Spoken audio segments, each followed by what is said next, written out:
You know, Kola, you're talking about those who are leaving the APC and coming to the PDP, but have we forgotten that the former governor of Kano State just recently left the PDP to the APC, and he was a presidential aspirant. He's been there a longer time than his compatriot, and he says the reason why he left was because the national leadership of the PDP could not resolve the lingering crisis over the dissolution of the state's PDP.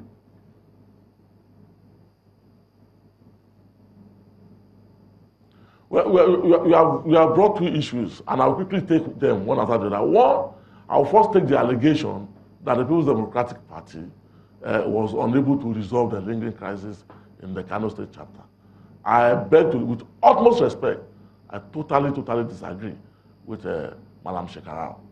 And I say so because Madam Shekarau is aware that at the next meeting, where a decision was taken as to the formality of bringing in people who want to join our party from the other parties, was discussed at NEC.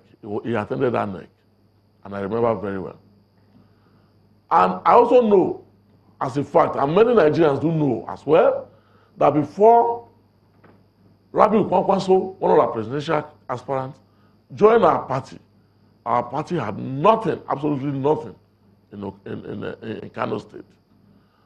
On the coming of Kwankwaso, we had House of Assembly members, we had House of Rep members, we had the Senate seat, and the governor joined us. And we said, on account of this, let us see some structure of the party to Rabiu Kwankwaso. And Shekarau said he will not have anything like that. Former Governor Kwankwaso will just walk into the party as an ordinary member after bringing this huge deluge of members into our party. And every effort to reconcile this, Madam Shekarau remained taciturn. I don't even need to go far on this. I'm sure you are aware, Chamberlain, that the main ally of Madam Shekarau in Kano, Takia, refused to follow him to APC. And he did so on the ground of the conviction that his supporters said they don't want to have anything to do with APC. So as such, I don't think the party is in any way bothered about the situation in Kano. As far as we are concerned, we are very confident of taking Kano. But I thought that, in politics, you always say that, look, everything matters. If you have someone in that capacity leaving your party, it definitely should count for something. And then if you look at the figures too, he posted impressive figures during the elections, which at the time he won, compared to the time Kwankwaso won as well. So if you lose those figures, you lose a lot, don't you?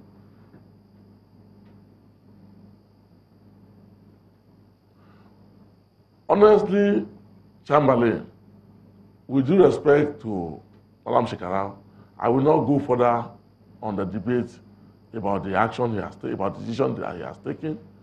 All I am sure and very confident of, on behalf of the People's Democratic Party, is that the approach and the manner in which we are taking to resolve the Kano situation is very welcoming, and we are doing our best as a party to ensure that we do not lose more people to Shekarau going to APC. So now that you're scheduling 2 days for the presidential primaries, I think October 5th and 6th, before those dates, is there going to be any such thing as all the candidates coming together? Maybe you try something, you have a debate among themselves to Nigerians, let them see if PDP has really changed, as you say you have?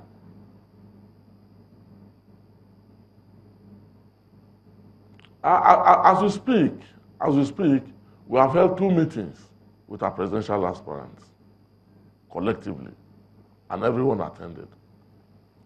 And moving towards October 5 and 6, we will continue to hold series of meetings with all our presidential aspirants. But at the moment, if by this time you don't have the person who the entire party is going to rally, and the APC already have an idea of what they want to do, But clearly, that means that they've got an advantage over you. But I know you say you're confident of catching up or at least even overtaking. But what does this eventually mean to the coalition?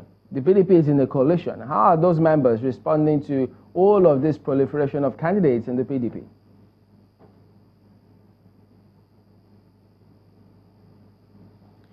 Well, Chamberlain, democracy is about choice and about freedom.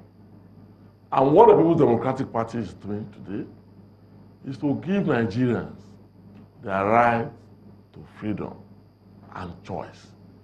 So, by having 12 aspirants,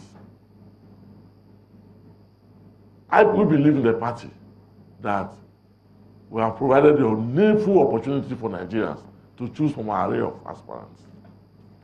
Also, don't forget, because you brought out the issue of APC having a candidate already.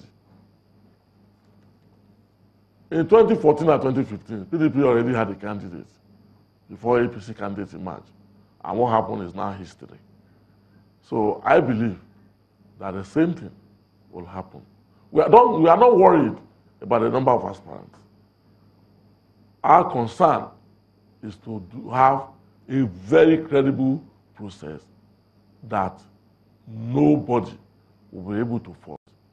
And once we achieve that, the end of it, the conclusion, which is the emergence of the candidate, will be acceptable to all our aspirants and will be acceptable to the majority of Nigerians. And rising from that, we'll move forward to defeat President Muhammadu Buhari. All right, okay, let's go to break. We'll come back to this in just a moment. Don't go away.